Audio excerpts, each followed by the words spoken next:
In today's class, we'll be starting API testing with a request library in Python. We have learned very clearly different concepts of API testing, right? Starting from HTTP request methods up to data-driven testing and doing a project. And we have also seen this API testing with the Postman. From today onwards, whatever the knowledge, whatever the concepts which we learned through Postman, we'll be just implementing that with the help of a programming language. We'll be using Python. So in Python, we have request library for working with API testing. Good. So before going to see how you can write a programming for working, so we'll see a few important things, right? Request library, right? So request library is a Python library. Python library. It is free and open source. Free and open source. Free in the sense you don't need to pay any amount. You can try to install that. So by using a command. Also, it is open source. Not OS means operating system here. It is OS. OS means open source. Not only me, everybody can see. Not only the developers who developed this Python library or Python module, anybody can see the source code, how this Python library has been implemented. This Python library, which is a request module, free and open source. It is used to validate and test APIs. If you want to validate, if you want to test any APIs, you can use this request library. It will support all HTTP request methods. Supports all HTTP request methods. All right. So what are the different types of HTTP request methods you have seen? So let me take a collection in Postman. You have seen get request. You have seen post request. You have seen put. You have seen delete. You can also use patch. So different types of HTTP request methods will be supported by this request library. Like Postman, once you write a code, you can easily integrate that code with CI/CD pipelines. CI/CD pipelines. We'll also be seeing that. So how you can use a Jenkins pipeline, how you can push the code to GitHub, how you can get the code from the Git, right? So how you can use the code in the Jenkins pipeline. We'll be seeing that. So it can easily integrate with CI/CD pipelines, right? You can also use along with other automation frameworks, right? Other automation frameworks in the sense in Python you have unit tester. So other than that you have PyTest, which is an advanced to unit test framework, right? You can just integrate like CI/CD pipelines. You can also integrate with other automation frameworks, right? It is very easy. The syntax is very simple. If you are working with Java, you will use RestAssured. RestAssured uses a BDD language, but here, so a request library uses a Python. So basics of Python, if you are having any knowledge, you can just try to use that knowledge for writing the code. Only the basics. If anything is difficult at that specific point of time, I'll try to repeat a simple concept in Python. That's it. So as a prerequisite, if you want to work with the request library, you need to understand Python. Python is the prerequisite. All right. So before going to see few important concepts, again, let me revise few important methods. Right. So request HTTP methods, request module HTTP methods. Right. What are the different methods? You have get method, you have post method, you have put method, you have patch method, you have delete method. These are different types of methods. Get in the sense get the data from the server, right? So gets data from the server, data from the server. These are methods, not functions. These are methods implemented inside this request module. You can just call that module inside with the help of this with the help of this module. You can just call this method. Get method you can call, post method, put, patch, delete. All right. So post in the sense it will create a resource in the server, right? Create a resource in the server. It will update the resource, full update, right? With the put method, patch, partial update of a resource, full update of a resource and partial update of a resource. If you wanted to delete any resource in the server, you can just use this delete method. So delete resource, partial update of the resource, full update, create a resource in the server, gets the data from the server. So these are different types of methods available in request library, request module. So at the time of writing a code, we just call these methods with the help of this module. All right, good. You need some prerequisites, right? Without prerequisites, you can't directly work with request HTTP methods, right? So what are the prerequisites? Right? What are the prerequisites? You need Python. If you know the basics of Python, that is more than enough. If it is not, right? If you don't have any knowledge on Python, so in the YouTube channel, there are dedicated sessions which are more than enough to understand the Python. You can just go and watch those sessions. Along with that, you need PyTest framework. Since they are not available in the YouTube, I'll be uploading a separate folder for PyTest framework. There you'll have 4 to 5 videos which you can just understand entire PyTest framework. So which is very easy to work with this request module. So going ahead from today onwards, we'll be using this PyTest framework, right? And also you need IDE, PyCharm IDE. So these are the prerequisites. Python you need to have, PyCharm you need to have, and PyTest framework knowledge you need to have. Python and PyTest framework knowledges you need to have. All right. So before going to install this PyCharm IDE, you need to understand few important things about the PyTest framework. Or let us do one thing. First, we'll install this PyCharm IDE along with this Python. Then we can understand this PyTest framework. Few important things I won't discuss much. Few important things what is required I'll try to discuss with in this concept, right? So first thing, you need this IDE, where you want to write a code in a IDE. Without IDE also you can write a code, but that is not useful if you are to develop any enterprise application. All right, so Python, when you install Python,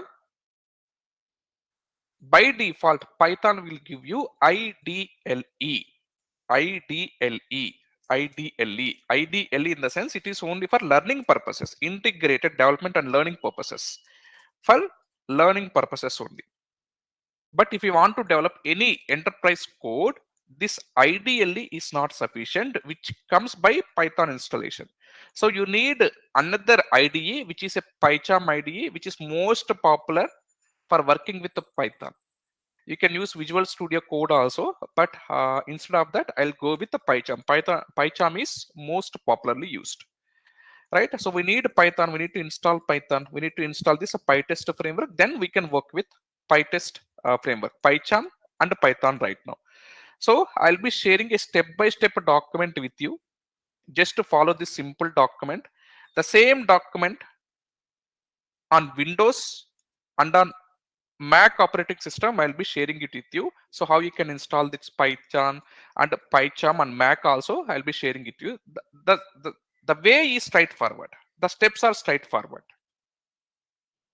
Right? How I am installing on the Windows, here and there, some few important commands will be changing. Those commands also I have noted it here. So how you can download in Mac also. Right? So I have already installed this Python. So in your case, you may not be having Python on your Windows or Mac operating system. You need Python and you need this PyCharm. Python for writing a code, and to develop any enterprise application, you need this IDE. Right? So you can download the Python. So if you go to any browser, search for Python download. Right? If you search for Python download, this is what an official link where you can download this Python. I'll be pasting this link also. You can just use that. right? For downloading this Python, you can just use this link, right? So when you land onto this page, you can see different releases of Python, right? Different releases of Python, or you can also see here. So Python 3.13.3 at the very beginning only. You can just click on that. So it will directly download for Windows. If you want for Mac, so you have another option which is Mac OS. Click on that. So a stable version you can try to install. So you can click on this 3.13.3, which is released on April 8. So or you can go for other versions as well. So depending upon your operating system, you need to install. Mine is Windows operating system. By default, you will see here for Windows. So I'll click on this. So once I click on this, I'll get an exe file downloaded. So I'll just cancel this since I have already installed. So once an exe file is downloaded, right, you can see here I have just highlighted this. This is what an exe file looks like, right? So double click on that exe file. Double click on that exe file. Once you double click on that exe file, any application you can install. So double clicking on an exe file will install that software in your local machine, right? Once you double click on that, it will show you this window. Install Python 3.1, 3.1. This is what a version which I have downloaded. In your case, it may be another version, right? So right now, I am having this 3.13.3. When I'm taking this pick, I'm having 3.13.1. So any version it is the same process to install, right? You'll have this window. You have two options. Click on install now, and you can go for customize installation. So when you click on install now, by default, it will try to install that Python in this app data local programs in this location. If you don't want this location in your system, you can customize that location also, customize installation. You can just click on that. You can specify the location. And once you try to select any of this, before that, you can try to click on this checkbox. Very important point it is. The reason is, by default, it will try to install that in C drive. Tomorrow, you maybe want to access that from the D drive. You can do that. How you can do that? How the system is able to figure it out? That means you need to add this location where you have this Python installed to environmental variables. Through environmental variables. If anything is added to an environmental variable, you can access that application not only from one location, from multiple locations. Why? Tomorrow you may be having another drives. In that another drives, you may be running another application, right? So that application needs this Python. So definitely it needs to know where that Python is available. So that program, if you have this in the environmental variables, will be able to work with that. Right? Just click on this. Very important point it is. Add python.exe to path. Right? So I have done this. I will show you that. So I'll go to environmental variables. So when I search for this environment, so edit system environmental variables, right? Just click on that. So it will open this window, right? So click on this environmental variables. And when you scroll down, you can see this is what a path system variables I want, not user related variables, only system variables. In one system, you can have multiple users, but you have only one system. So you need to configure it system level. So it is automatically configured. When you click on this add python.exe, it will automatically configure. So you can see, click on path, click on edit. You'll be able to see where I have installed that Python. So you'll be able to see that. So it will be added here. So Java, I have installed Git also. All right. So it is not there here. Let us see one more location, or it is installed this user variables, because I may be installed for users, right? So don't go for users, go for system variables if you are configuring manually, right? So in my case, I have just installed this for, you can say user. I have installed this for user. So don't go for user, go for system level variables. So you can see app data local programs on Python, right? So in this location it has installed. So what you can do, you can also check that. Go to C drive, right? So you can see here users, username, right? So you can see a hidden folder which is app data. So in your case, it is hidden. In my case, I have enabled this. How I have enabled? So when you land onto this page, username, so click on this view. So once you click on this view, you can see an option show. Right? So it will show you this hidden items also. You can just click on this uh, uh, option. So I have unchecked now. I have not selected now. So we are not able to see that app data. It is an hidden folder. So any folder starting with the dot, that is what hidden folder. If you want to see hidden folder, so just try to click on this view, mouse over on to show, click on this hidden items. Now you will be able to see all the hidden items. So app data. So in the app data, you have locale. So in the locale, so when you scroll down, you can see programs. So in the programs, you can see Python and the version of the Python which you installed. In my case, I have installed 3.13. So that I'm using that. So you can see in this location, it is installed. The same location is there in this environmental variables. The same location. I did not added this manually, but I have added this with this option. Right? So with this option. So this is what an important option. Just click on this. In your case, just go by this default things. Going ahead, you can understand how you can customize the installation also. So click on install now. Before that, you need to check this checkbox, add python.exe to path. So it will set up that installation. So click on close. You can see in this location, right? So in the same location, we have seen this python.exe. Go to this, you can see here. So python.exe, this is what a location, all right? So the same location, I have just pasted it here for your information. In your case, your username will be different, right? So in my case, mine is KMR. So in your case, it may be different. So go to app data, local programs, Python, and the version of the Python. In that, you can see this python.exe. So suppose if you did not check this option, right? So unfortunately, you did not see in this option and just click on this install now. So it will land onto this page. So that means progress of installation will be there. So if you want to add that manually, right? So what you need to do, right click on the PC, right? So go to file manager, right click on the PC. You can see, click on properties. Click on properties. The same way I'm trying to navigate to environmental variables by using this search option here. Another way is right click on the PC. So go to advanced settings. You can see the same environmental variables option. So you can see the same window. You can try to click on edit. You can try to click on new. So you can add the location there, right? So that's what I specified. If you want to add that manually, step by step, I have specified. So advanced system settings, environmental variables, right? So this is what a path which you need to add. Click on new, right? So specify that location. Now click on OK, right? So these are the things which you need to set up manually. So to avoid this headache, by default, check this checkbox. That's it. That means your Python will be successfully installed. How do you got to know whether it is successfully installed? You need to check, right? So go to command prompt. In your case, it can be a terminal in Mac. So search for terminal. So open that and search for this command. So Python hyphen version.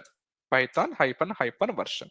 So we have seen this version here. So Python hyphen version. So this is how you can manually check whether Python is installed properly or not. Good. We have installed Python, right? We have installed Python. Another prerequisite is you need an IDE to write the code, right? So with the Python, you will get one IDE, right? Which is IDLE. Let me show you that, right? So you can try to search for IDLE. If you search for IDLE along with the Python, you will get this IDLE. So just click on open. So at a time here, you can only execute one line of code. Let's suppose, let me try to print one simple message. Print of, hello. This is my first Python code. right? First Python code. So you can try to close that. So to print some simple message in the console, I'm calling this print function. So there is a print function in Python. I'm just using that. So you can specify the message inside this braces. Just click on enter. So once you click on enter, it will print this message. Tell me, in real time, will you have only one line of code? No, I have n number of lines of code, some thousands, hundreds lines of code. So for developing an enterprise application, you need to write multiple lines of code, which is not possible in this IDE. Those who are very beginners, if they want to learn Python at the very beginning, they can go for this IDE, like small kids. But so once, if you want to decide, right, if you want to, develop any enterprise application, what you can do, you can go for this IDE, integrated development environment. So you need to install this PyCharm. So if you can see, I have already installed PyCharm in my local machine, but so I will show you how you can install. So this is for Python, and search for PyCharm. PyCharm download, right? PyCharm download. So once you search for this, it will give you this official link. So just click on that link. So it will take you to this page. So just, you can just use this link. I'm just pasting it here. Right, so it will directly navigate you to the downloads page. If anybody is not facing issue to find out a link, you can just take that here, right? So so here PyCharms comes in two versions. One is professional and the other is, community edition. Professional and community edition, right? PyCharm comes in two versions. One is professional and the other is community. Professional and community. Professional is a paid version. Community is a free software, free version, which you need to install this community, right? Don't go for professional. So if you go for professional, after 30 days or after trial period ends, you need to pay some amount to unlock the features. But if it is community, it is more than enough to develop any application. All right, so go for community. So by default, when you click on that link, this is what a link, right? You'll be able to see. When you click on that link, you will land onto this page. So you will think that, so I can download this PyCharm from here, right? Don't download. So just scroll down.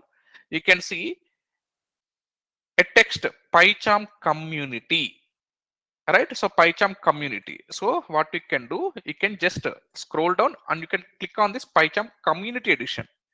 This is more than enough for pure Python development. So what you can do, you can just click on this exe file. Suppose if it is Mac, click on this, right? So you can see the versions here, and when you scroll up, you can see macOS. So if it is Apple Silicon, Apple Intel, you can try to download any exe file. If you are using Apple Silicon, right, which is a processor, you can go for this. If it is Intel, you can go for Intel, right? So don't go for this professional. At the very beginning, you will see the professional. Scroll down, you can see the community, right? So accordingly, you can select Silicon and Intel. So once you click on that, an exe file will be downloaded. So it is a straightforward process. Right, I'll be sharing you this installation document for PyCharm also, straightforward in Mac also. Right, step by step I have specified in this document. Both the documents I'll be sharing it with you. You can just try to do the same thing, right? So just click on this community edition. You need to scroll down, right? So a lot of people will confuse here. So they will see only the professional at the very beginning. When you scroll down only, he'll be able to see community edition, right? Community, I'm repeating one more time, it is community edition you need, right? So then double click on that exe file. This is what an exe file, which it will be downloaded. Just double click on that. So you can see this window, and it is straightforward. From here, you need to click on next. Wherever you see add python.exe or pycharm.exe to path. So you can just check that blindly, right? So here you can see here, add bin folder to path. If you see path option, not only in this software, any software it is, blindly go for this. Okay, just click on next. So click on install. So PyCharm will be installed in your local machine. So you can also reboot once it is installed. So click on this reboot now. It will try to reboot your system, right? Click on finish, right? If you select this radio button, just click on this finish, it will reboot, right? So once it is rebooted, you can access this PyCharm, right? You can access this PyCharm. So to access that, so what you can do, so you can go to this desktop also, you can try to do that because you have selected this option, right? So PyCharm Community Edition, create a desktop shortcut. Or the other way is, you can click on this search bar and search for PyCharm. Once you search for PyCharm, so it will show you this Community Edition, just click on that open. Once you click on open, the same window you will be able to see. In my case, in your case, the same window you'll be able to see. You can customize the theme also, right? Suppose if you want some Dracula, that means like black related theme. So click on that. So it will try to change the theme. So in your case, you can go for this high contrast also, right? So in my case, I'll go for IntelliJ Light, so which is very good for you to understand. But in your case, if you are developing a very long code and if you are sitting in front of the system, like long hours, go for this Darkula. That means the background will be somewhat cooling for your eyes. So you can install some plugins at the very beginning, right? So you can see I have installed this plugin, Classic UI. If you want to install any another plugin, so at the very beginning, you can see this window, go to plugins, search for any of the plugin, right? So once I create a new project, you'll be able to see one UI, guys, Classic UI, Classic UI. This is what a plugin which I have installed. By default, whatever the UI which you see, that is very different once we create a project. But the UI which you see here, this is same at the very beginning. But once I create a project, the UI will be different, right? So I am comfortable with this Classic UI. So that's where I have just installed this plugin, right? Go to plugins, search for plugin. So Classic UI or Git, so any of the plugin which you can work with PyCharm. So in my case, I have just selected this Classic UI. So the UI which you will be able to see, that was comfortable to me. In your case, it may be comfortable with another plugin. You can choose another plugin. So if you want to learn, you can just go for this learn section. So right now I'll go to projects. You'll see the same window in your case also, right? So you can simply create a new script, right? Simple script you can create. If you want to develop any big application, go for new project. If you have already existing projects in your local machine, you can just open that project by using this option. If you have any code in the version control system, you can just go for this, right? You can just clone that repository. So multiple options are there. At the very beginning, I'll go and create a new project. We are starting from the scratch.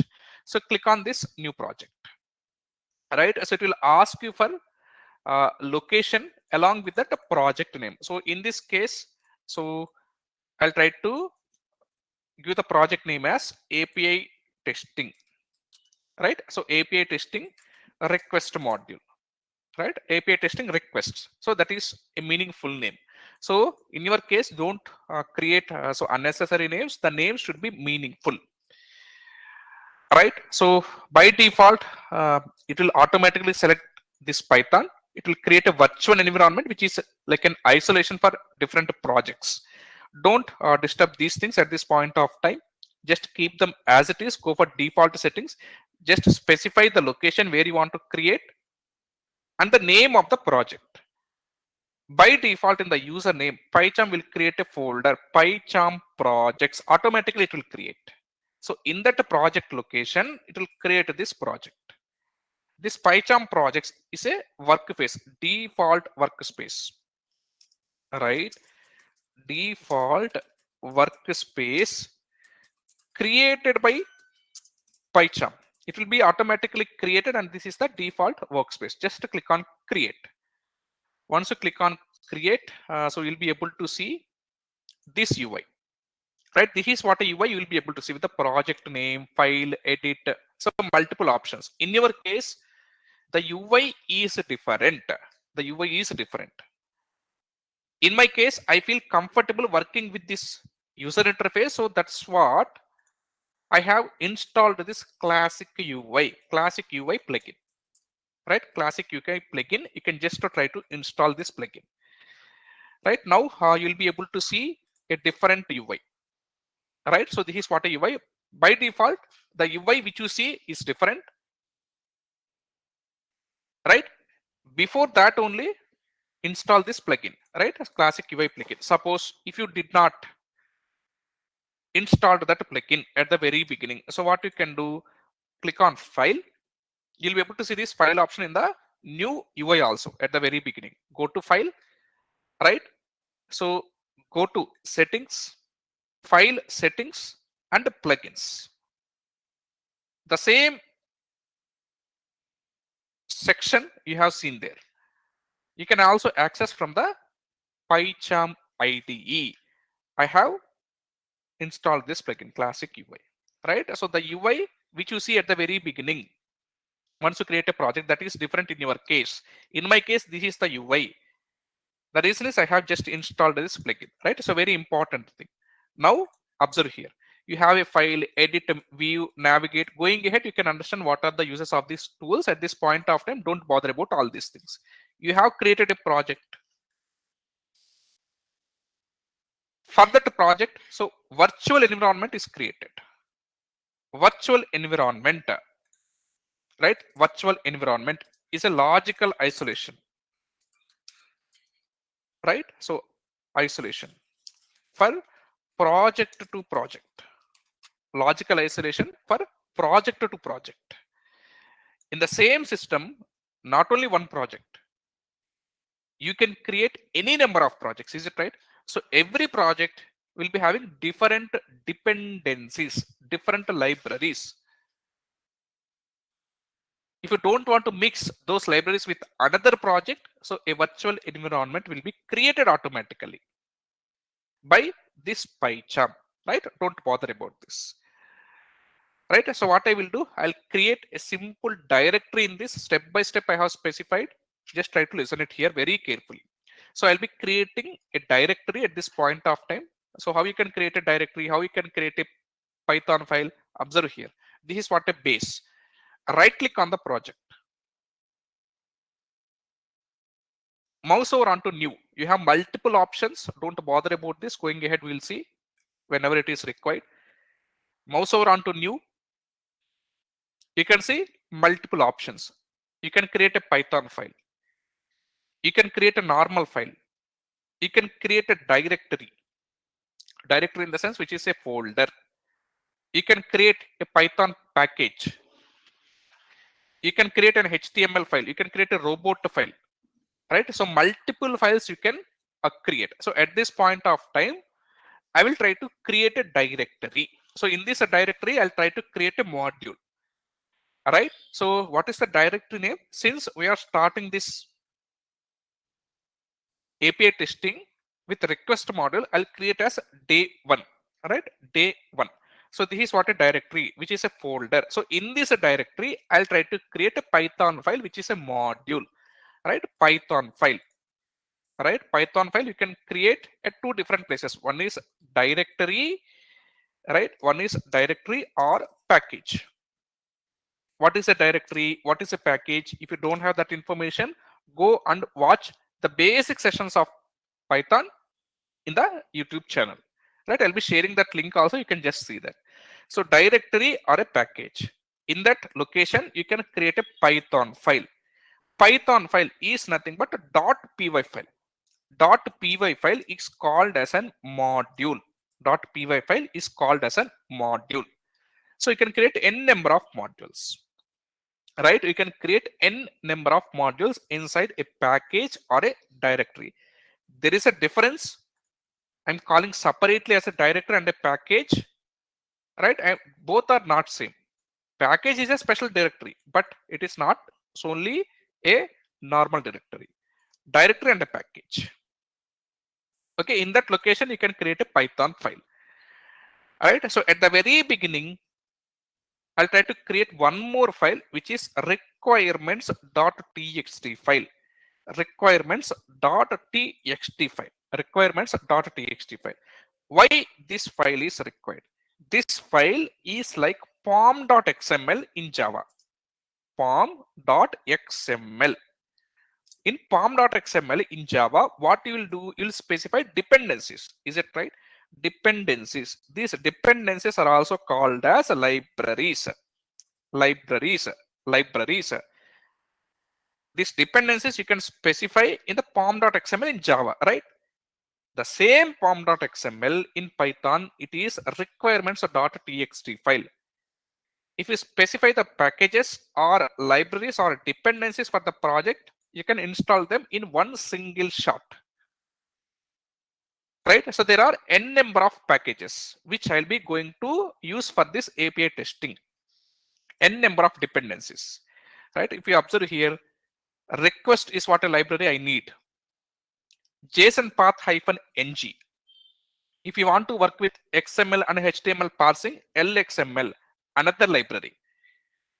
JSON schema, Google Auth for OAuth 2.0 or 1.0, Faker for creating dummy data. PyTest framework, you need to install this PyTest framework. PyTest ordering, if you want to order any test in a sequence, you can go for PyTest ordering. If you want to make dependency between the test, you can go for PyTest-dependency. Another important library, which is JSON, which will come along with the Python. Right? You don't need to install this separately. So what I'll be doing, I'll be specifying all these libraries or dependencies you can call in this requirements.txt file. So I'll create in the same project location, I'll create. So how you can create, right click on the project, mouse over onto new, right click on this file, which is a txt file, go for this file. If it is a Python file, go for this option. If it is an HTML file, go for this option. If you are working with a robot framework, go for this option. Right? So right now I'm going for file. Click on file. So I'll specify exactly the same name, requirements. Requirements. If you specify wrong name, Python won't detect this file. Pom.xml is automatically detected by Java. In this case also, Python should detect this automatically. So you need to follow the same exact name. So requirements.txt. That's it. So in this, you can specify this libraries which you want. Request I want JSON path -ng, LXML, JSON schema, Google Auth, Faker, PyTest, right? PyTest -order, PyTest -dependency. You can specify these libraries. Good. In Python, there is a package manager. There is a package manager. Step by step, we are learning. What is that? Pip. Pip is a package manager. Pip is a package manager. So we need this pip to install any package in Python, right? If I am teaching Selenium, I need Selenium package. So what I will do, I'll use this command, pip install, pip install, pip install Selenium. Good. Only Selenium will be downloaded, will be installed. So that you can just import that package and you can work with that package. Like this, suppose if I am doing some data analysis, right? So what I will do, pip install pandas, I will try to. So pip install pandas. Suppose if I am working with matplotlib, right? So pip install matplotlib. Pip install matplotlib. So different packages are maintained and managed by pip. This pip is automatically installed along with Python. Along with Python. If you see here, this Python installation document, right? So you can see an option here. So you can see includes ideally pip and documentation. So pip by default will come with Python. You don't need to bother about that, right? So I need this pip to install multiple packages. Multiple packages, multiple commands I need to. Is it right? But to avoid this headache, so what I have done, whatever the packages which I need, I have specified those packages in requirements or .txt file. That's it. In this file, I have specified. And one simple command, instead of multiple commands, one simple command. What is that? Where you have specified in requirements or .txt file.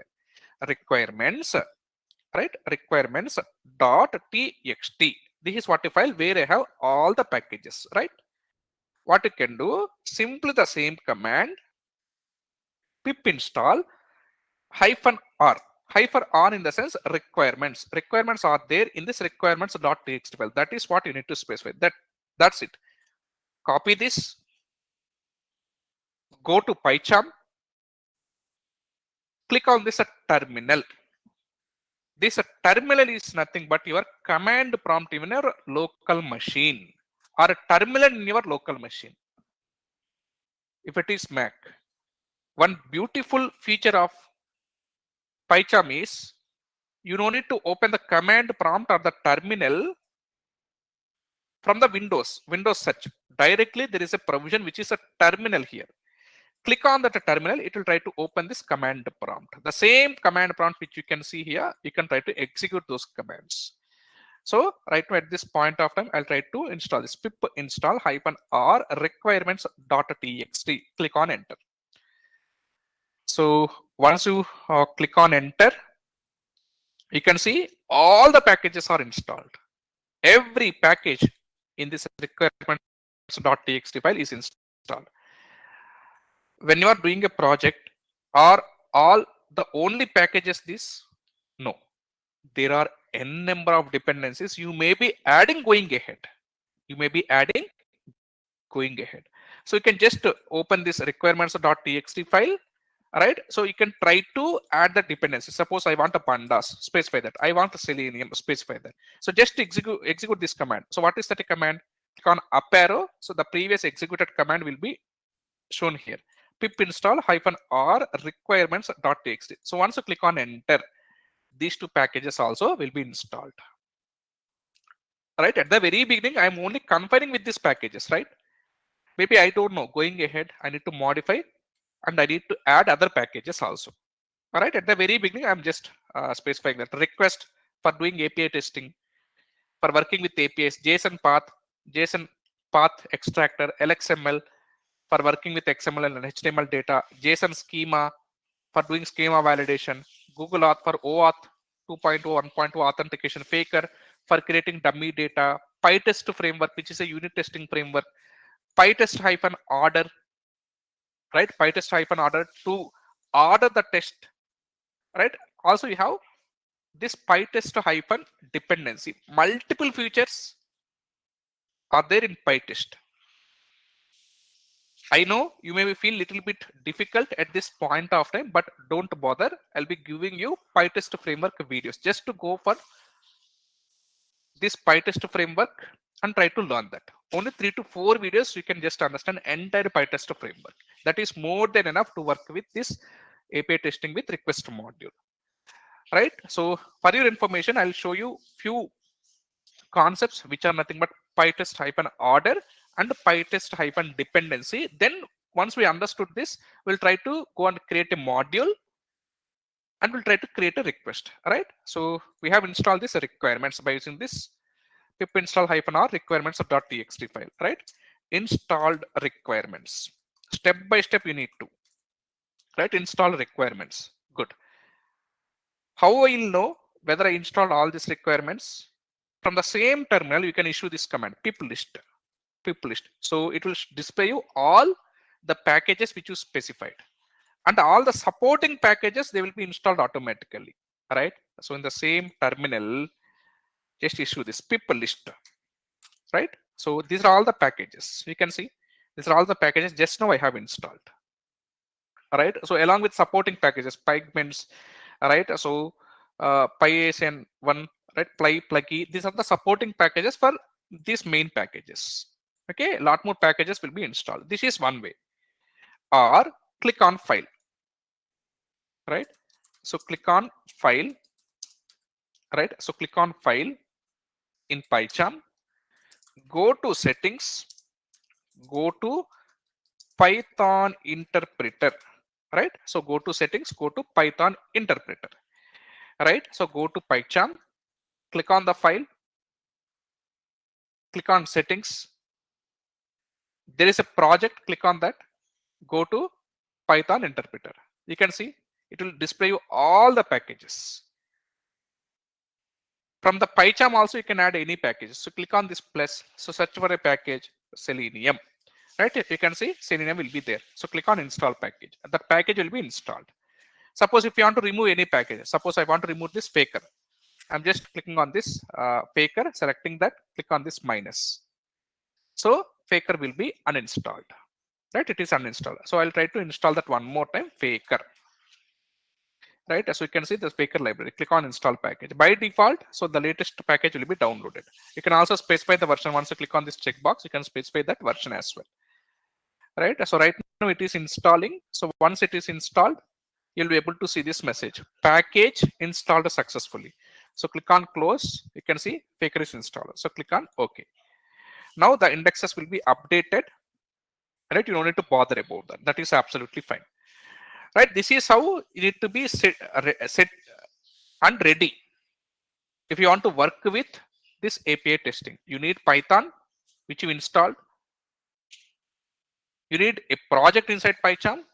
We have installed PyCharm, created a project, and inside that project we have specified the dependencies, whatever I required for the project in the requirements.txt file. Good. Now we are working with PyTest, right? We are working with PyTest. You need to understand a few important basics of PyTest, right? So what is the structure? What is the naming convention if you are creating a module, right? So module consists of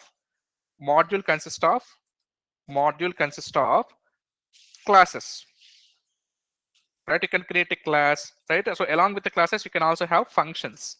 You can also have variables, right? So multiple things inside a module you will have. How you can create a module? So what is the naming convention? How you can create a class? What is the naming convention? Function, what is the naming convention? You need to understand. So functions in the sense here it is methods.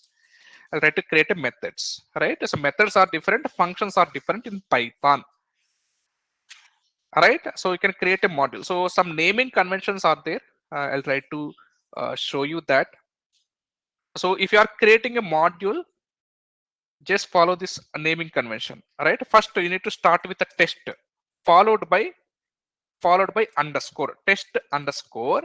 Right, so let's suppose I'm creating a login module. So login.py. Right, this is what a naming convention. Always a module should start with a test underscore, or if you want to first to specify the name of the module, so login underscore test also is a valid scenario, valid name, login underscore test.py. You can use the test at the very beginning, or you can use the test at the last. You can try to specify any name, but it should start with test underscore. I'll just follow this approach, test underscore. If you want to create a class, is it right? Module consists of a class. Module consists of a class. If you want to create a class, specify test class. Test class. That's it. Test. It should start with a test. Class name should start with a test, followed by name.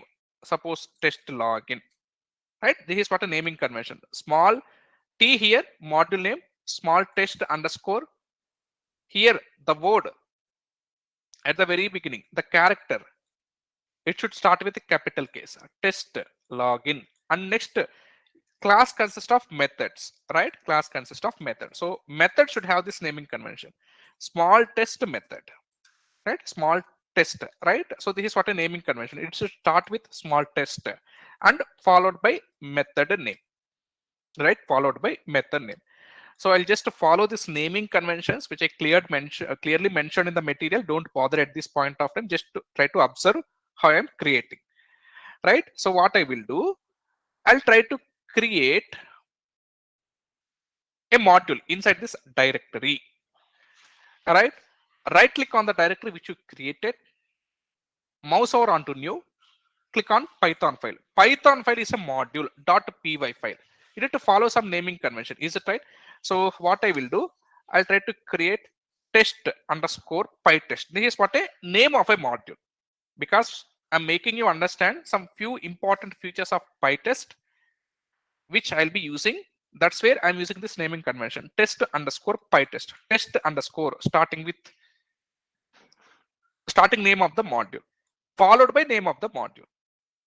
We should start with test underscore. Click on enter. So once you click on enter, a module is created. You can see inside this directory day one. Right now, I'll create a class. Without class also you can create. So in your case, I'm making you understand very simply at the very beginning. Going ahead, you can understand. Right? Going ahead, you can understand this very clearly. Right? So what I will do, so I will try to create a simple class. So let me create another another method also going ahead. Right?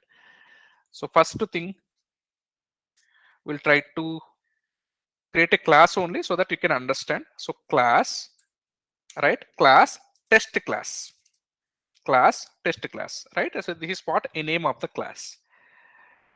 I'm following naming conventions. If you want to work with the PyTest, these are the naming conventions. You need to be very careful at the time of creating. Test underscore module name, capital T, test, right? You need to follow this, right? That's what I'm just doing. So created a module. Module consists of a class. After the name of the class, specify colon. And after that, you can create a method inside a class. You can create a method inside a class. That method also should have naming convention. Define is what a def keyword. If you want to create a method inside a class, followed by name of the method. Test method one. Test method one. Since this method, which is a function created inside a class, self is a mandatory parameter. Inside this method, I'll have some simple print statement. This is method one. Like this, I'll also create another method, method two. Right? So method two. Observe here, guys. If you follow the proper naming convention, on the left section, you have this arrow marks enabled. From here itself, you can try to execute these methods. If you follow proper naming conventions only, I'll get this. You can see if I am just not following. You can see if I don't follow the naming conventions, if you are working with PyTest, you won't be able to see that green button, so that you won't be able to execute that method from the IDE, and it will not be treated as a valid method also. Right? You need to follow the naming conventions. These are the simple naming conventions. Just understand this much. That much importance this is having. Right? So that's what I have created. So test method one and test method two. Right? So you are creating as a part of PyTest naming conventions. Right? So how you can execute? Three ways are there. One is from the PyCharm, directly from the IDE. Click on this arrow. So it will execute this class. Class consists of two methods. So it will execute all these methods. Right? Click on this arrow. Now you can see, so two tests passed, two methods, two tests, right? So you can see here, test method one and test method two, two methods. And you can also scroll down. It will print this message. This is test method one, this is method two, like this. This is one way. Or the another way is, you can see here, there is a arrow button on the top right corner. Click on this arrow button. You can see the same message as like from this IDE. Suppose if you want to execute some individual method, what you can do besides that method, if you have arrow, click on that arrow, click on run, that's it. So it will try to execute that method only. So one test passed, right? So this is method one, 100%, right? You can see these messages, but in real time, we'll try to use this terminal. Why? Whatever the code which you are developing in your PyCharm IDE, you'll execute in agent machine. That agent machine is a Linux machine. in that Linux machine, everything you need to interact with the commands. So very important command is, if you are working with the PyTest, PyTest -s -v -m, if there is a marker. Right now I don't have any marker, I'll only configure for this -v -s. These are the mandatory commands, right? PyTest -s -v, and you need to specify the location of this module. Location of this module, right? So where I have this module inside day one, right? So how you can do, how you can capture this location? So right click on that directory, click on copy path or reference. Click on absolute path. So this will be the path which it will give you. You can just use this. Right? You can see here when I click on this terminal, by default where I am having API testing request. Is it right? So up to here it is there already. Right now from day one, inside day one I have this module. So from day one I need to consider this. So day one, inside that you have test underscore pytest.py. Right? This is what you need. Right? So I'll just take this. Right? I'll try to specify that. That's it. So day one, inside a day one, you have this module. This is what a location. You need to specify the location. So click on enter. You can see how beautifully it is executing. It is collecting automatically two items. Two items in the sense two methods inside a class. Executing. Upon executing, printing some simple message. This is method one. It is passed. This is method two. It is also passed. You can also execute one more time. Right? So this is method 2, it is also passed. What is the duration? 0.011 seconds. So within 1 second itself, it is executing these two methods. Right? So this is how you can try to work with this PyTest very simply. Right? This is not the full-fledged thing which I have just created here. There is a lot more thing you need to learn. I'll be sharing you the videos. You can just go through that. Right? Python and PyTest is what a prerequisite. Right? This is what a simple code. Now, what I will do, I'll try to create simple methods, guys. Right? So I'll try to create test underscore open app. Some simple functions here without methods, without a class. I'm creating. So open app. This is a function. Like this, you have test underscore dashboard. I'm following the naming convention. Test underscore dashboard. Right? Test underscore dashboard. This is another function. There is one more function which I'll create, test login. Test login. Test login. Observe here how I am creating in an order. If you want to log in, right? So if you want to log in, first you need to open the app. Is it right? Then you can log into dashboard. Is it right? These are the sequence of steps involved in opening any application. Is it right? The same sequence of steps I'm using it here in the form of a function. I'm not creating a method. So I'm not using this self keyword. Right? I'm creating a functions. You don't need those self keywords. If you are creating any function outside of a class. After opening an app, I need to log in. After logging in only, I can access the dashboard. Is that the sequence of steps? Yes, the same sequence of steps I have created. So inside this, what I will do, I will try to have some simple messages. So app opened. App opened. Right? So app opened. See, I'll print another message also. Login successful. Login successful.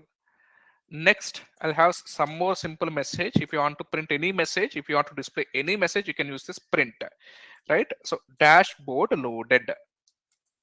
Dashboard loaded. Some simple messages I'm printing. Okay, very, very important thing it is. Right? Now I'll go to terminal. You can use any of the three ways, but I'll prefer this a terminal. So executing this simple command.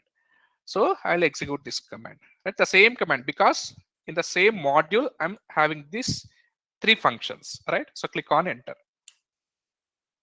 So good. One by one it is executed. Test open app opened.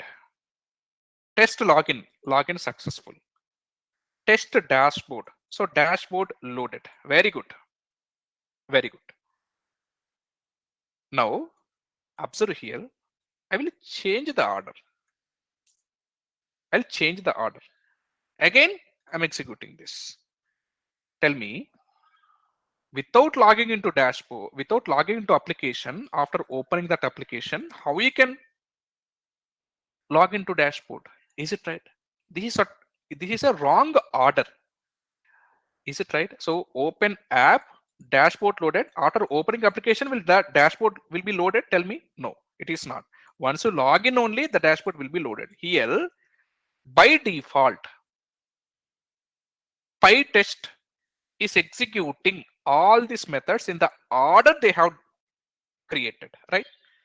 You have created open app first, next dashboard, next login. This is what an order. By default, in which order you created, in the same order, PyTest is executing the functions. But I want to control this order of execution. I have defined in this order, but I don't want the order of execution in the same order I created. First, I need to open app. Next, I need to log in. Then I need to go to dashboard. This is what an order, right? To determine the order, you can use PyTest ordering feature. PyTest ordering feature. Ordering feature. Lot of features are there for PyTest. You have one of the most important feature is PyTest ordering. So it will control execution order. Execution order. It will control execution order. Right? It will control execution order. So what I will do, I'll control this execution order. Right? How you can control? To control, you need a library which is PyTest-order. PyTest-order. So this library I need.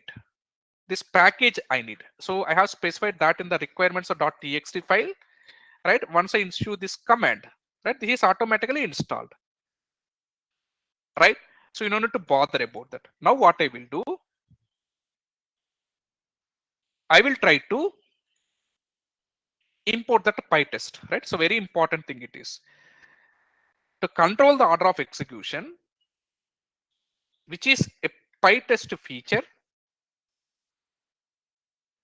So you need to import this PyTest package, right? So import is required. So import PyTest, import PyTest, right? Import PyTest, very important. Tell me, simple thing. If you are doing data analysis using pandas, right? Most of you people knowing. That means you will use different features of pandas.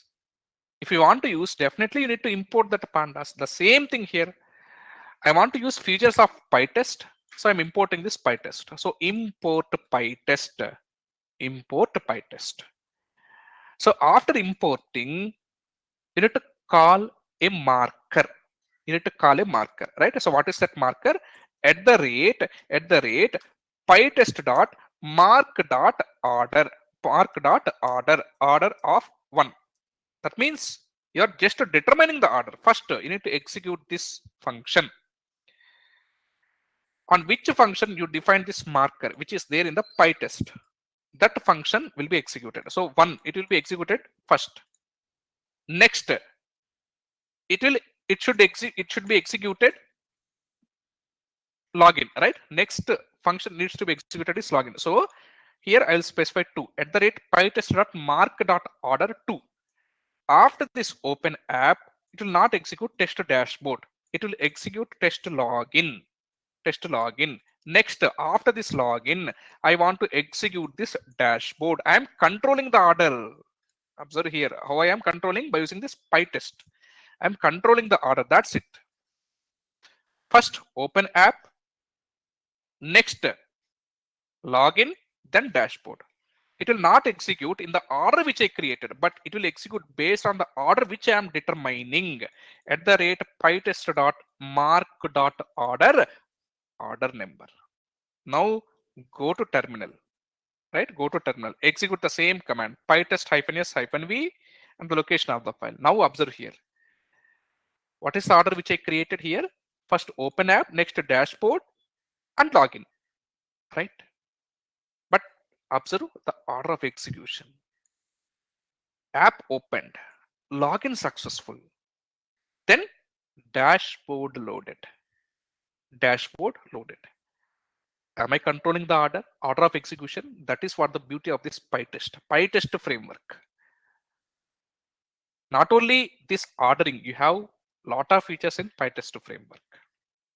It is not possible for me to discuss entire concepts in one single class. You can just go through those recordings to get these features. This is one of the feature, right? This is one of the feature. How beautifully it is able to control the order of execution. Observe, app opened. As per this code, it should print this dashboard loaded, but it is executing this login successful. Am I controlling the order by using this mark.order one? That means it should be executed first. Next, it is test login. Next, it is dashboard. Right? So this is how you need to control the order of execution. And another important thing. Tell me, this login is executing after this opening application. Very good. Do I know whether this app opened or not? If it is open, definitely it should print some simple message. I'm printing it here. That means this login is dependent on this open application. Is it right? So if I take any browser, in that browser, I need to open this application. Once I open this application only, I can download. Is it right? That means I can see the dashboard here. The same thing here. This login is dependent on open application. The same dashboard method, which is a function here, is dependent on login. So multiple functionalities are interdependent. Right? So you need to make a dependency between the tests also. Dependency between the tests. Right? So to make a dependency between the test, PyTest has a very good feature, PyTest dependency. PyTest dependency feature. Right? So make dependency between tests. Right? To make dependency between tests, you can go for this PyTest dependency feature. So these are different features not available in Python, but in PyTest. For testing, you need to use this. So what I will do, I'll first specify the marker. Markers are important. So in the PyTest, you have these markers. With the help of those markers only, you can import features, right? So at the rate PyTest dot mark dot dependency at the rate PyTest dot mark dot dependency. This is what a marker. Base method, which is a main method for all the methods. You need to specify that at the rate PyTest dot mark dot dependency. Now, on this open application, this login is dependent, right? Good. On this login function, specify that. So at the rate PyTest dot mark dot dependency, on which function or it can be method, it depends on, you need to specify that. So depends on, right? So depends, right? Depends. You need to specify that. So test underscore login, right? This is how you can specify the dependency. This login is dependent on open app. Sorry, let me take this. Test underscore open app. Good. This dashboard is dependent on login. So what you can do, you can just take the same marker, specify here, right? So test underscore login. Right? So you need to specify this. You are making the dependency, you are specifying the dependency between the tests also. Right? If any of the tests got failed, the test which is dependent on that test will be skipped, right? I will show you first with this. I'll show with the failing also, right? So I'll go to terminal, I'll execute this. So you can see here, every test is passed. I don't have any problem. Now what I will do, I'll wantedly make this open app test fail. Okay, assert, I'll use assertions, assert fail, right? So assert fail or false, you can try to use. So assert false, that means this open app will be failed. It will not be executed. So on this open app, login is dependent on. So login will be skipped. It will not be executed. On this login, test dashboard is dependent on. This will also be skipped because of this test is failing, right? So you can see I'm executing that. Now observe here, one failed, to skip. I'm wantedly, simulating the scenario where you won't be able to open an application. Simply using that assertion to wantedly make this a test fail. Right, so on this test, two different tests are dependent, so they are skipped, they are not executed. Is it a, tell me, simple common sense? If you're not able to open an application, will you be able to log into system? Tell me, will you get any dashboard? I won't get. Definitely there is no point of executing those methods also. That's where you can just define this dependency also, right? You can just define this dependency also like this between the test. These are simple basics which you need at this point of time. Right, very good. Now we'll see how we can work with requests. All right, to work with request, you need to understand three important thumb rules. You should never forget this in your entire life. Three important thumb rules. One is pre-conditions, next is actions or steps. What are the actions which you need to perform? What are the steps which you need to perform? Next, validations. Next, validations. These are three important steps involved: preconditions, actions or steps, and validations. What are the preconditions?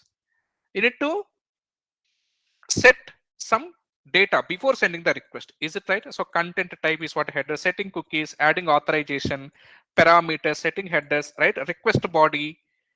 Is it right? So this is a request, you take this request. So in this collection, right, so this is what a request, right? So get users. Before sending this request, I need parameters. If this request is using, I need authorization, I need headers also, I need body also, right? So if it is required, so you need to specify. These are the prerequisites, right? Nothing but preconditions here. What is the action? You need to click on this send. That is what an action. So it can be get method, post method, put method, delete method, right? These are actions. And validations. This is common thing. Once you send a request, I will get a response. On that response, I need to do validations. In the Postman, where I am doing in the post response script tab. Here, we'll use programming code to add some validations. Right? These are the thumb rules which you need to remember. You should never forget this. Right? Good. From now, I'll try to create different tests like this. If you understood this concept, I'll be using the same concept so that you can understand very, very easily, right? So that's where I'm taking time to revise all these things. Right? I'll create another module, so which is a Python file, test underscore HTTP methods demo. This is what a very beginning session. You need to be habituated. You need to be comfortable using these things, right? Since I am working with APIs, I need request module. I need to import that. Import requests because I have already installed this, so I'm directly importing this. Next, I need this PyTest also. Import PyTest. Import PyTest. Good, right? What I will do in the Postman, we have created this collection, right? So day one HTTP request demo. I'll use the same request to make it very, very easy for you. And for all this request, if you see base URL is common, all right? So you have this headers also common, right? Headers, the common thing is content type, right? Content type, and you need this authorization also, API key, right? So which you need this everything, right? So what I will do, I'll try to create headers. headers, which is a dictionary. Headers, right? Headers is a dictionary, right? In this dictionary, I'll try to specify content type, right? Content type. The same thing you can see here. The Postman, go to headers, auto generated headers. So you can see a content type. It is not having, that is absolutely fine. It is not having, by default it is JSON, right? So what I will do, I'll try to use this content type and API key. I need this as a part of authorization, right? So I'll just try to specify this. These are the headers. Why I'm adding this API key in headers? That is what it is specified in the documentation, right? So go to this request response.in, right? You can just see here. So you can see get free API key. Click on this. It is saying that add this to headers to your API request. Tell me, when you are sending a request, I need all these things. Headers I need, authorization, parameters, the same thing, headers with a different variable I'm creating. All right. Now I'll try to create a function, guys. I'm not creating a method at the very beginning. Going ahead, step by step, we learn one by one. I'll create a simple function. Define is what a keyword. If you want to create a function, get users, test underscore, get underscore users. Is it right? Is it the same request which you have used here? Get users. The same request I'll be using, right? So you can define this base URL in some variable. You can refer that variable in all the requests. Right now, I'm not also doing that. I'm making it simple as possible. I'm taking the same request URL.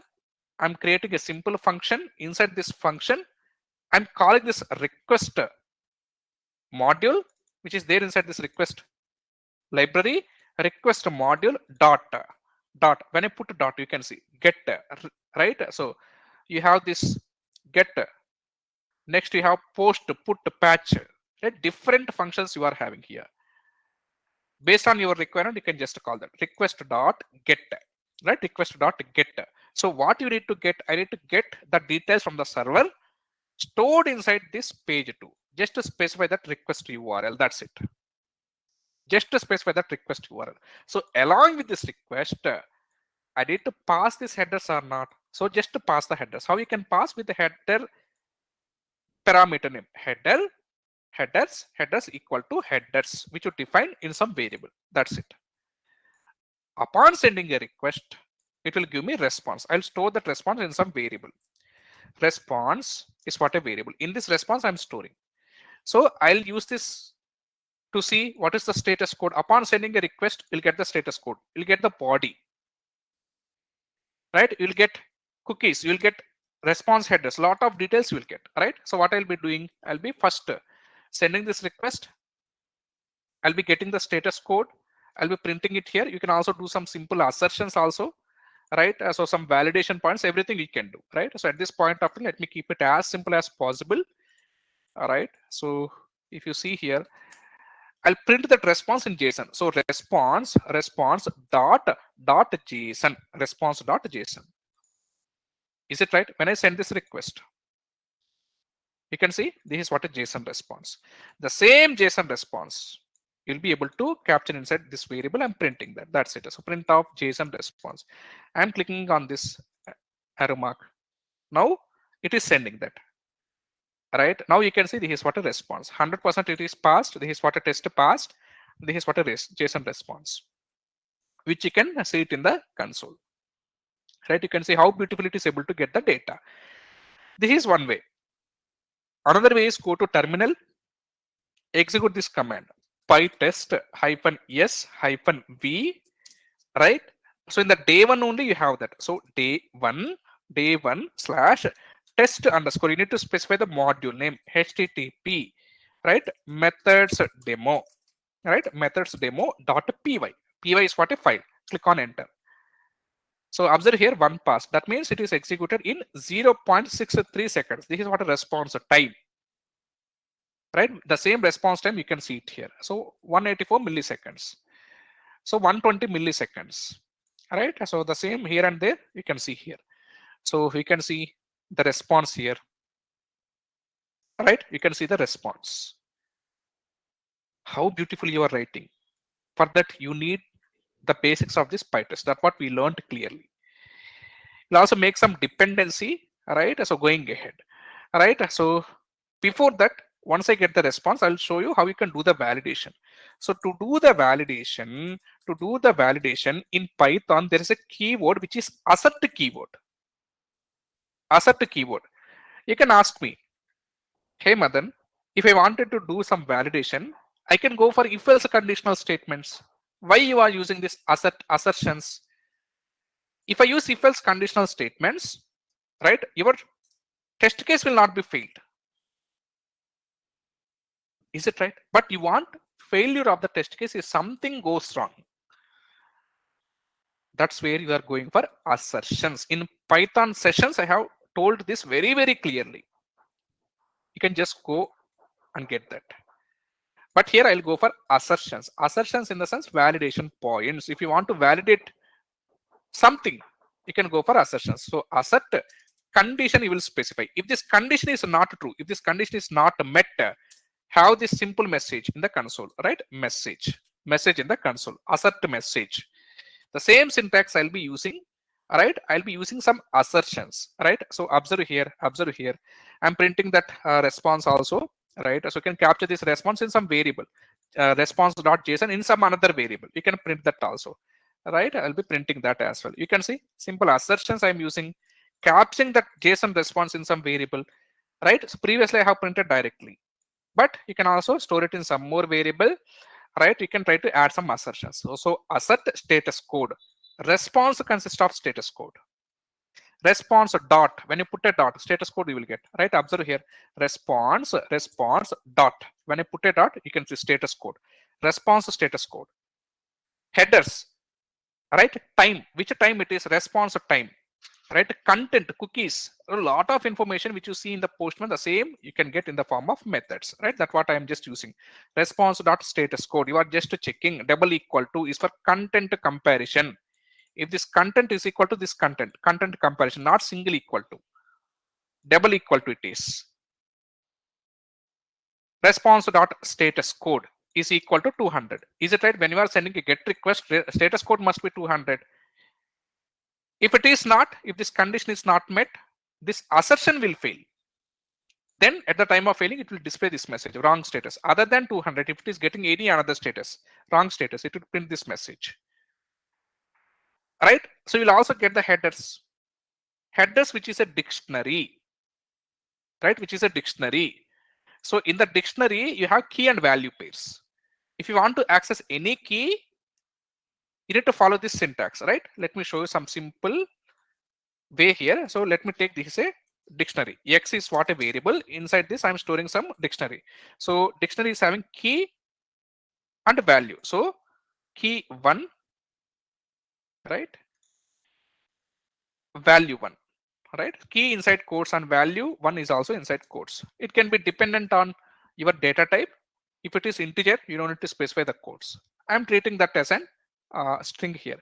So similarly, I have two different items inside this dictionary. X is a dictionary. So dictionary in the sense you need to store items separated by comma, stored inside key and value pairs. Key 1, value 1, and key 2, value 2. Right? Key 2, value 2. If I want to access value of key 2, the same dictionary, you need to pass that key name, key 2. What it will do, it will return me v2. This is what is syntax, right? So observe here, when you go to headers, headers are key and value pairs.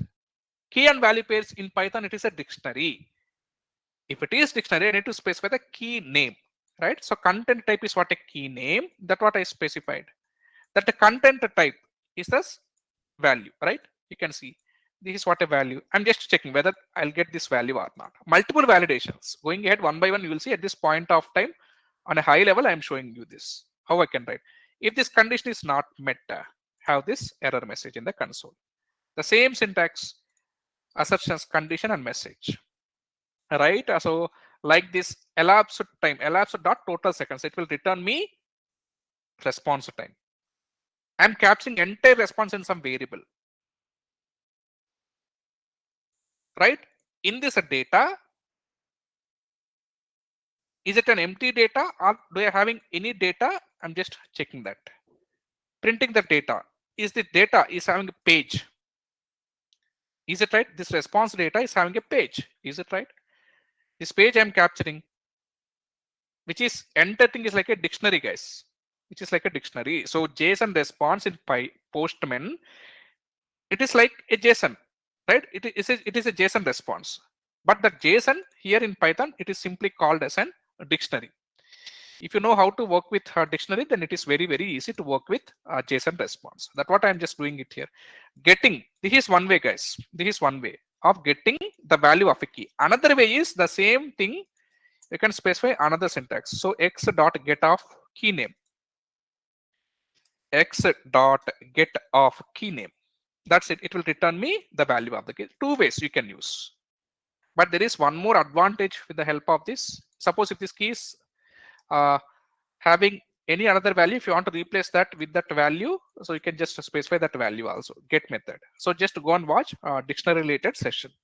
You can get this clear idea. Right? This is what a basic dictionary I'm just discussing for your information. So I'm capturing entire thing here. I'm doing some assertions. Like this, for post also you can add. For posting in the sense, what you need some data. Right? Request body I need. Right? So if I go to Postman, if I go to create user, which is a post request, go to body. Inside the body, I'm sending this data along with this request. The same here I have specified. So payload request dot post method you need to call. Request URL headers, the same headers for every request. Headers equal to headers and JSON equal to payload. JSON equal to payload. So you need to pass a JSON payload. Is it right? JSON payload it is. That's what I'm specifying. So JSON is what a parameter name. Pass that payload which you specified as a form of dictionary, which is like a JSON. That's it. It will create a resource. And from this response, right? So once you create a request, once you create a user in the server, it will give me response. In that response, I'll have the ID, user ID. Is it right? So when I click on send, so observe here, user ID I have. So I need this user ID to update the user, to delete the user. Is it at the same user ID I'm using? You can see the same user ID I'll capture in some variable, right? How you can capture once you get the response, I'm storing that response, entire JSON response in some variable.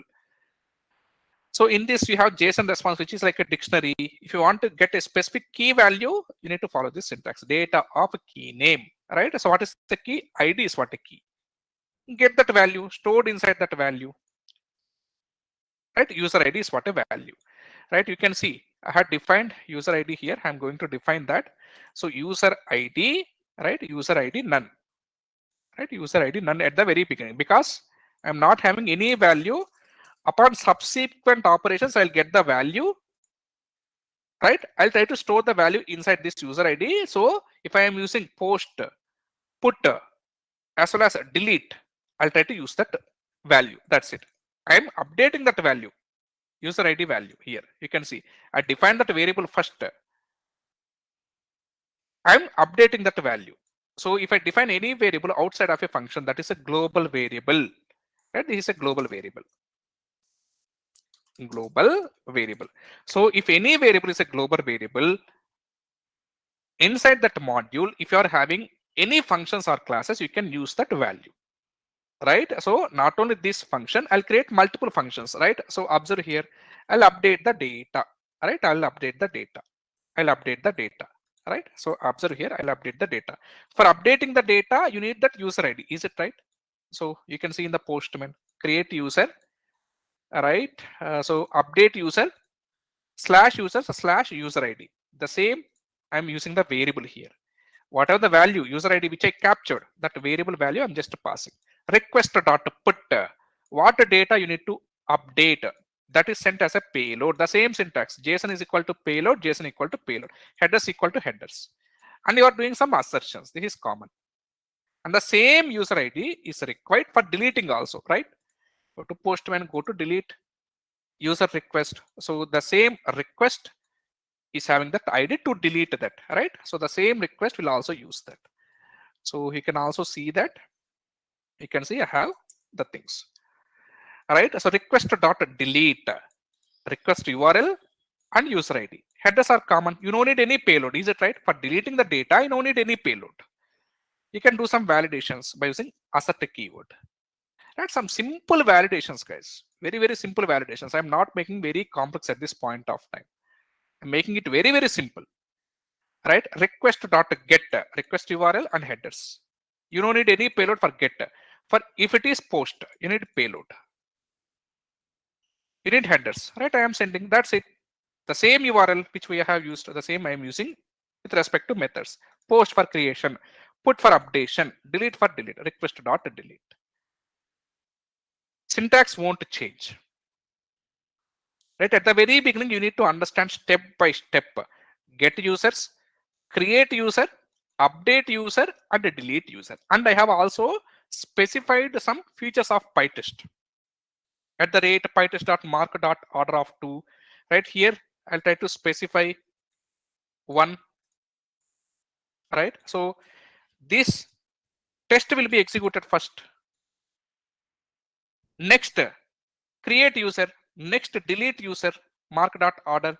Next, sorry, update user. Next, delete user. 1, 2, 3, 4. And if you want to update a user, I need user ID. From where you can get that user ID? Once you create a user. So this update user is dependent on create user. The same delete user which you need ID to delete that user is dependent on this create user. Is it right? So dependency I have specified. At the rate PyTest.mark.dependency depends on test underscore create user. Delete user depends on test underscore create user. That's it. This much you need to understand, dependency and ordering. And like this, you'll use this module and call the method. So request module, very, very important. How beautifully you are able to write the code. But going ahead, you can understand how you can sort as a part of a framework, how you can create a project. We'll see step by step, we'll see. But at the very beginning, since you don't know how to write, I'm keeping it as simple as possible. Right? Now what you can do, you can click on this arrow, so it will execute this function. Right now, I'll go to terminal, I'll execute all the things in one single shot. Right? So test underscore http methods demo.py. That's it.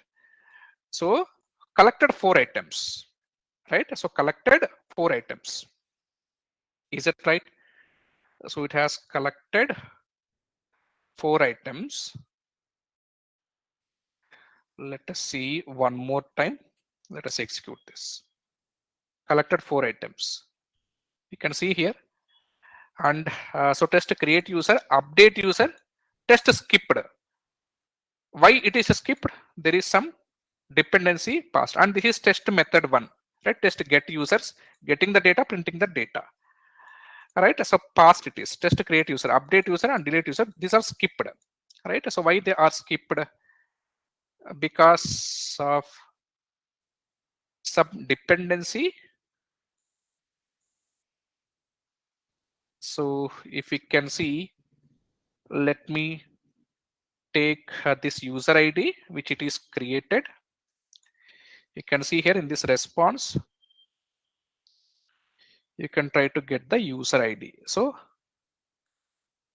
this is getting the user and creating the user.